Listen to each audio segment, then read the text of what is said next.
What is poverty mindset?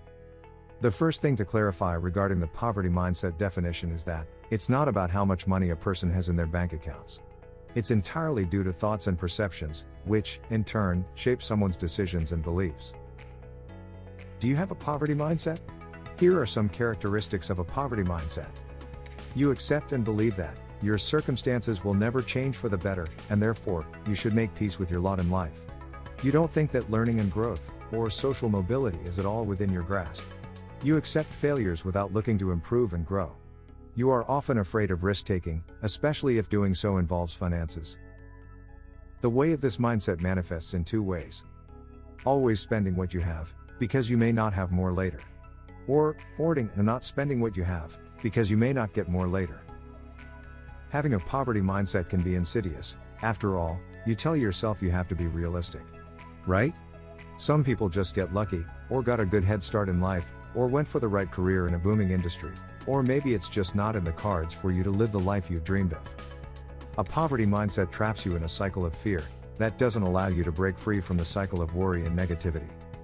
When you look at rich people, you can see that it is not only the people that have the most money who are powerful and effective. It is the people who see themselves as worthy of being powerful, who eventually become so. So, how to break free from a poverty mindset? While you should work on accepting what you cannot change in your life, and being happy with what you have, you can also at the same time work towards changing things. Even just slightly. Every tiny action that you take will have ramifications that can slowly change your life. Now let's talk about the 7 ways to help break the poverty mindset, and empower yourself to get back in the driver's seat of your life.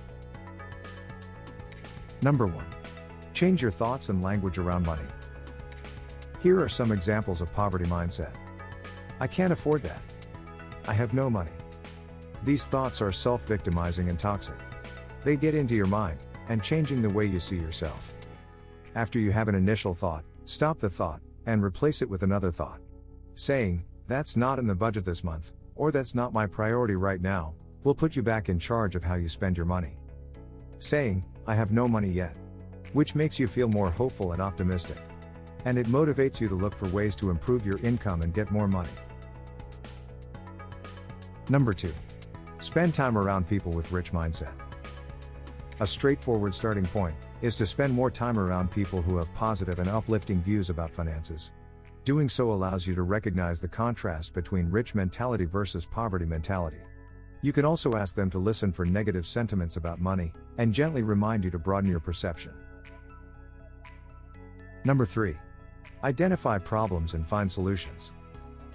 Look at your situation, identify problem areas to see what needs to change. Write out solutions, then formulate an action plan.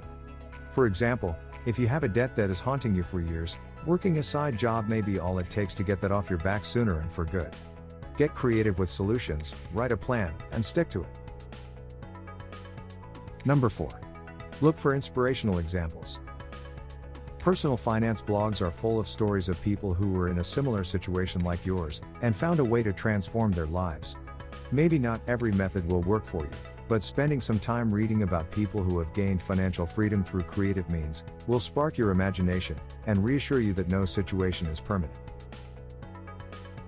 Number 5. Invest in yourself and be patient. Breaking free of the poverty mindset also means spending time on personal enrichment.